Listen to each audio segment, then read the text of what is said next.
Գիտես, ինձ կանչեց Նիկոլ Փաշինյանը եւ ասաց, որ զանգի Միքայելին եւ եթե ինքը դադարի այս զրույցները, դադարի այս մեր հանդիպումները, դադարեցնի, ես չեմ հրապարակի այն ինչ ունեմ եւ ամենակարևորը կդադարեցնեմ բոլոր քրեական գործերը, բայց ինքը թող զբաղվի իր կյանքով, ես շարունակեմ մարդկանց թալանել, սպանել եւ այլն եւ այլն։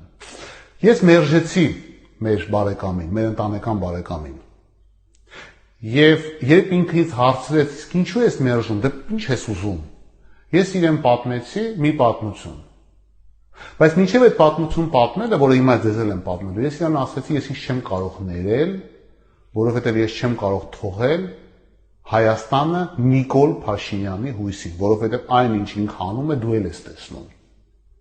Իսկ պատմությունը հետևյալն է։ Երբ իմ աղջիկը Մարիամը փոքր էր, մենք կազմակերպել էինք ծնունդ, ինչ-որ մի սրճարանում, կինս։ Եվ դրա ծնունդից մի օր հետո հայկական ժամանակում առաջի էջում լույս տեսավ մի հոդված, որ իբր թե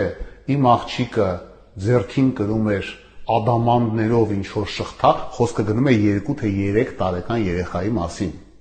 Եվ ամենակարևորը իր սոսկան, երեխայի սոսկան ոսկուց էր եւ ադամանդապատ։ Եվ ինչ-որ ուրիշ բաներ, հղումը ինչ-որ մեկը որ տեսել է, դուք հասկանում եք, չէ՞, որ խոսքը գնում է 3 տարեկան երեխայի մասին, ասել որ դա հաճելի է, իհարկե ոչ։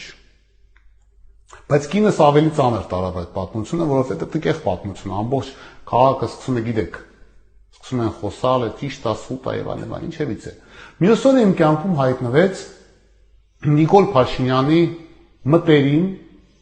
գործընկեր, հայկական ժամանակի խմբագրության անդամ, իդեպ շատ նորմալ եւ դաստիարակված մարդ, շատ գիտակ մարդ, այսօրվա ազգային ժողովի անդամ, падգամավոր Հայկ Գևորգյանը, որը իր բարի եւ դաստիարակված ժպիտով ասաց, որ գիտես, եթե չես ուզում երեխայի մասին տես բաներ գրվի, մտնենք անձնականը, դե Նիկոլը գիտես, մի քիչ տարօրինակ է, մի քիչ որ բան անենք, եւ ես դες ուզում եմ ամոթով խոստովանեմ, որ ես որպեսզի ընտանիքս գոնե թողնեն այդ սրբապիղծները հանգիստ գնացի գործարքի եւ պայմանավորվեցինք, որ ամսական իրենց չվաճառված թերթերը համասնիշը սիստեմի սխեմայի միջոցով մենք կֆինանսավորենք, որպեսզի իրանք չունենան թերթային վազրատ, որտեղ հայկական ժամանակ թերթը չէր վաճառվում, բացարձակ ոչ ոքի հետաքրքիր չէր, ինչպես նաեւ հիմա։ Ես ուզում եմ ձեզ ասեմ, որ ես իմ կյանքում մի անգամ եմ ենթարկվել շանտաժի։ Եվ դա արել եմ մեծ սխալ, որտեղ իրականում ֆինանսավորել եմ իմ ընտանեկան երջանկության համար հոգեբանական տերորիստին։ Եվ արդյոք ես դրա համար եմ ասում այսօրվա խավարանի մեղքերի համար, կարող է։ Բայց ես կյանքում դրանից հետո էլ չեմ գնացել եւ չեմ գնալու շանտաժի։